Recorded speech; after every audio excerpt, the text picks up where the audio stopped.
Hello বন্ধুরা, আবার চলে এসেছি একটা নতুন ভিডিও নিয়ে। আজ আমাদের গন্তব্য গড় পঞ্চকোট। দুদিকে গাছ দিয়ে ঘেরা সুন্দর রাস্তার মধ্যে দিয়ে আমরা রঘুনাথপুর থেকে যাচ্ছি গড় পঞ্চকোটের উদ্দেশ্যে।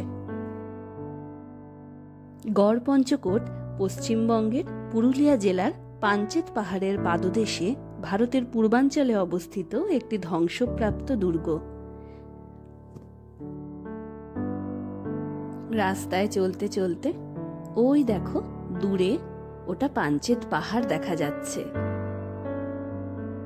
গড় পঞ্চকোটে বেড়াতে এলে গড় পঞ্চকোটের সাথে সাথে দেখে নেওয়া যায় বেশ কিছু জায়গা, যেমন বরন্তী, পাঞ্চেত ড্যাম, বিরিঞ্চি বাবার মন্দির, জয়চণ্ডী পাহাড়, জয়চণ্ডী পার্ক। এই জায়গাগুলো ভীষণ সুন্দর। আস্তে আস্তে আমরা এবার চলে এসেছি গড় পঞ্চকোটের প্রায় কাছাকাছি। ওই যে দেখো পাঞ্চেত পাহাড়, তার পাদদেশেই অবস্থিত গড় পঞ্চকোট।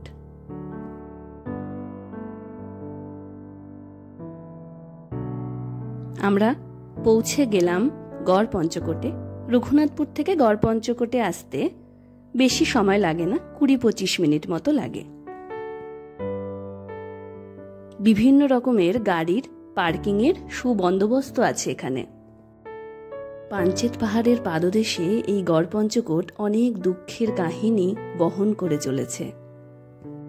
এটা একটা ওয়াচ টাওয়ার, যেটা চারুলতা রিসর্টের ভেতরে আছে।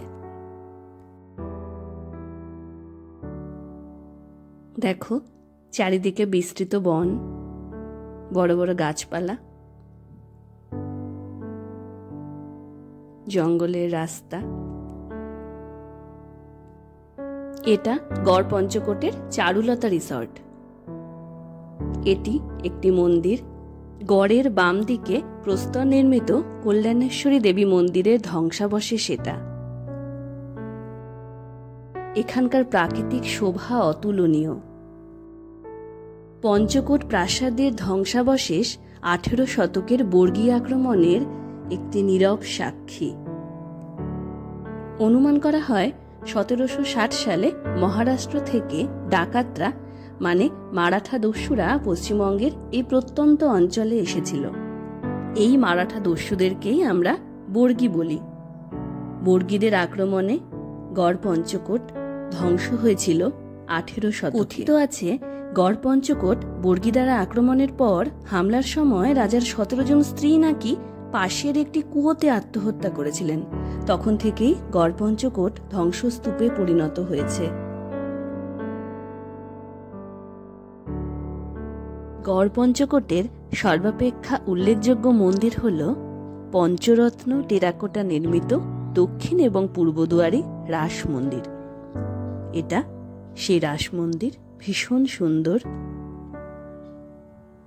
যেটা দেখতে পাচ্ছ সেটা হলো জোরবাংলা মন্দিরের ধ্বংসাবশেষ। বলা হয় যে 1760 সালে মহারাষ্ট্র থেকে ডাকাতরা পশ্চিমবঙ্গের এই প্রত্যন্ত অঞ্চলে এসেছিল। জনপ্রিয় বিশ্বাস, মারাঠারা রাজার প্রাসাদ ভাঙচুর করেছিল। অসম্মানিত ও পরাজিত হয়ে রাজা পিছু হটলেন কাশীপুরে। আগেরবার যখন আমরা গড় পঞ্চকোটে গেছিলাম তখন ওখানে কিছু বাচ্চা আমাদেরকে একটা সুড়ঙ্গতে নিয়ে গেছিল আর জানিয়েছিল এই সুড়ঙ্গ পথে নাকি কাশীপুর যাওয়া যায়। এই হলো সেই গড় পঞ্চকোটের মূল আকর্ষণ, রাস মন্দির। ভীষণ সুন্দর এই রাস মন্দিরটি। ভেতরে রাধা কৃষ্ণের মূর্তি আছে। মন্দিরের গায়ে অপূর্ব শৈলী, যা দেখার মতো। মন্দিরের সামনে পড়ে রয়েছে বেশ কিছু হোর্ডিং। পড়ন্ত বিকেলে পাঞ্চেত পাহাড়ের পাদদেশের এই রাস মন্দিরের শোভা মনোমুগ্ধকর। বেশ কিছু ফটো তুললাম, ভিডিও করলাম মন্দিরের সামনে।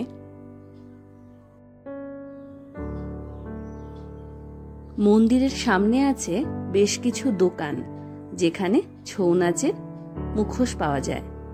বিভিন্ন রকমের মুখোশ, যেটা ভালো লাগবে সেটাই তোমরা এখান থেকে কিনে নিতে পারো। বর্গী আক্রমণের নীরব সাক্ষী গড় পঞ্চকোট দেখে এবার আমাদের ফেরার পালা। টুকিটাকি খাওয়া দাওয়া চলছে। খাওয়া দাওয়া সেরেই আমরা এবার রওনা দেব রঘুনাথপুরের উদ্দেশ্যে।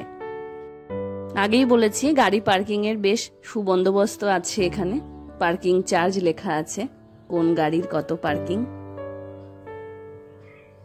এবার আমরা রওনা দিলাম রঘুনাথপুরের উদ্দেশ্যে। পাঞ্চেত পাহাড় আস্তে আস্তে দূরে সরে যাচ্ছে, সূর্য অস্তাচলে। আকাশের এক অপরূপ শোভা, ভীষণ সুন্দর লাগছিল দেখতে। গ্রামের ভেতরের রাস্তাটায় আমাদের বেশ কিছুক্ষণ দাঁড়াতে হয়েছিল, কারণ গরু ছাগল সব মাঠ থেকে বাড়ি ফিরছিল। আজকের মতো ভিডিওটা এখানেই শেষ করছি। আমার ভিডিওটা লাইক করো, চ্যানেলটা সাবস্ক্রাইব করে দিও। আবার দেখা হবে পরবর্তী ভিডিওতে।